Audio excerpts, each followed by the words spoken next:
ये कोन है और ये रहा इस कोन का बेस, जो कि एक सर्कुलर बेस है। ये एक सर्कल है। लेट अस से इस सर्कल का रेडियस है r।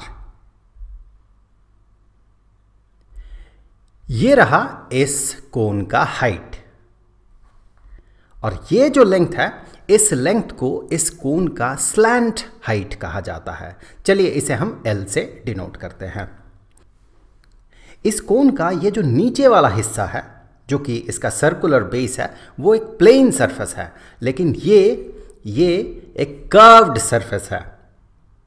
इस सरफेस का, इस कर्व्ड सरफेस का एरिया कहा जाता है कि ये बराबर होता है pi into radius of the circular base into the slant height. पर क्यों?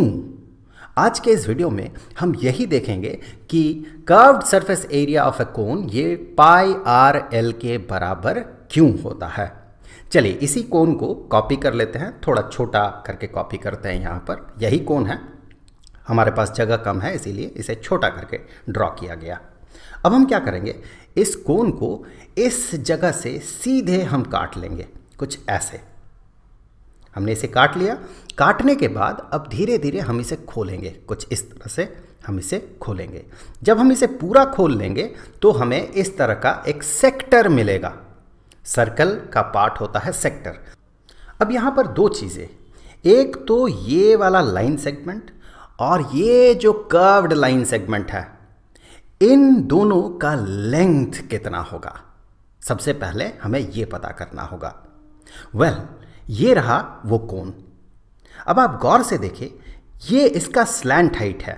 हमने इस कोन को कुछ इसी तरह से काटा था और जब हम इसे खोलेंगे तो ये जो स्लैंट हाइट है, जो कि हमने माना था L है, वही L है ये वाला लेंथ। ये तो पहली बात हो गई। दूसरी बात, इसका जो बेस है, जो सर्कल है, उस सर्कल का जो सरकमफरेंस है वही इस कर्व्ड लाइन के बराबर होगा। आप ध्यान से देखें, हम अगर इसे यहाँ से काटते हैं, इस तरह से हमने इस कोन को काटा था, तो आप गौर से देखें, ये जो बेस है, बेस का ये जो सर्कल है, ये यहाँ से कटेगा और इस तरह से ये खुल रहा है, ऐसे ये खुल रहा है, जो कि आपको यहाँ पर लाल रंग के यहाँ कर्व्ड लाइन में आपको दिख रहा है। तो ऑब्वियसली चूँकि इसका जो रेडियस है, ये रेडियस r हमने माना था, तो ये जो सर्कल का सरकमफरेंस है, ये सरकमफरेंस कितना होगा, 2 इंटू पाई इंटू आर। हमें पता है सर्कल का सरकमफरेंस होता है 2 into pi into radius of the circle. Obviously ये जो कर्व्ड लाइन है, ये 2 पाई आर के बराबर ही होगा। ओके, अब आप गौर करें कि ये जो है, ये सेक्टर एक सर्कल का पार्ट है। ये रहा वो सर्कल। ये सर्कल कैसा सर्कल होगा? ये सर्कल ऐसा सर्कल होगा जिसका रेडियस होगा L। अब आप देखें, इस सर्कल का area obviously pi into radius का स्क्वायर होगा। रेडियस कितना होगा इस सर्कल का? L, तो पाई इंटू L स्क्वायर्ड। अब ये जो सेक्टर है, इस सेक्टर का एरिया कितना होगा? ये बराबर होगा area of the circle into ये जो सेक्टर है, ये सेक्टर इस सर्कल का कितना टाइम्स है। क्या ये हाफ टाइम्स है, दैट मीन 1/2 है, या 1/3 है, या 1/4 है? How many times of this circle is this sector? ये सेक्टर इस सर्कल का कितना टाइम्स है? That mean area of the sector is equal to the area of the circle, which is pi L squared into how many times of this circle is this sector. अब ये जो है how many times of this circle is this sector, मतलब sector इस circle का कितना times है, ये हम कैसे पता लगाएंगे? इसके लिए एक ट्रिक देखें। ये जो सर्कल है, इस सर्कल का सरकमफरेंस कितना है? 2 पाई L, 2 इंटू पाई इंटू इस सर्कल का जो रेडियस है वो 2 पाई L। अब ये सेक्टर इस सर्कल का उतना ही टाइम्स होगा, उतना ही गुना होगा, जितना गुना कि 2 पाई r 2 पाई l का होगा।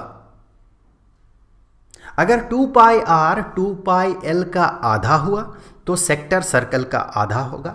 अगर 2 पाई आर 2 पाई एल का 1/3 हुआ तो फिर सेक्टर इस सर्कल का 1/3 होगा।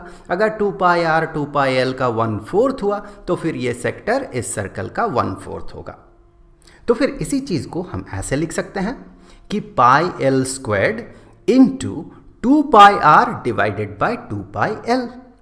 अब यहाँ से ये 2 पाई और ये 2 पाई न्यूमरेटर डिनोमिनेटर से कैंसिल हो जाएगा और ये डिनोमिनेटर वाला l न्यूमरेटर के एक l को कैंसिल करेगा।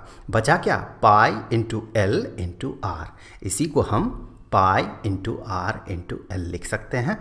और ये जो सेक्टर का एरिया है, चूंकि हमने इसी कोण को काटते हुए फिर खोलते हुए इस सेक्टर को बनाया था, दैट मीन इसी सेक्टर को अगर हम मोड़ दें तो ये कोण बनेगा और इसका जो एरिया होगा इस कोण का कर्व्ड सरफेस एरिया होगा। तो हम कह सकते हैं कि एक कोण का कर्व्ड सरफेस एरिया होता है pi into R into L. अब अगर आपको जानना है कि एक सिलेंडर का कर्व्ड सरफेस एरिया कितना होता है तो फिर स्क्रीन पे दिए गए इस लिंक को आप क्लिक करें, आपको वो वीडियो मिल जाएगा।